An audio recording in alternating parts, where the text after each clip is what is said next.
খুড়োর হাতের কাজ শেষ হয়েছিল। কোদালটা ছুঁড়ে ফেলে দিয়ে বললেন, তোর মতো ভীতু মানুষ আমি কখনো তো দেখিনি নরু। তুই আসিস কেন এসব কাজে? যা, বাকি কাঠগুলো আন, আমি চিতাটা সাজিয়ে ফেলি, গাধা কোথাকার। আবার মিনিট 2 গেল।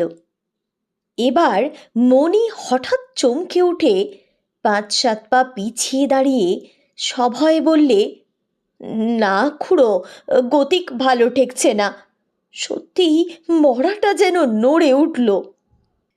খুড়ো এবারে হা হা করে হেসে বললেন, ছোড়ার দল, তোরা ভয় দেখাবি আমাকে, যে 1000-এর ওপর মরা পড়িয়েছে তাকে?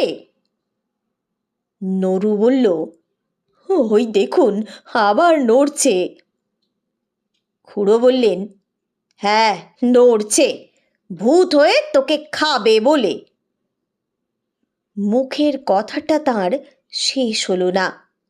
অকস্মাৎ লেপ কাঁথা জড়ানো মরা হাঁটু গেড়ে খাটের ওপর বসে ভয়ঙ্কর বিশ্রী খোনা গলায় চেঁচিয়ে উঠল, না না, নুরুকে না, গোপালকে খাবো।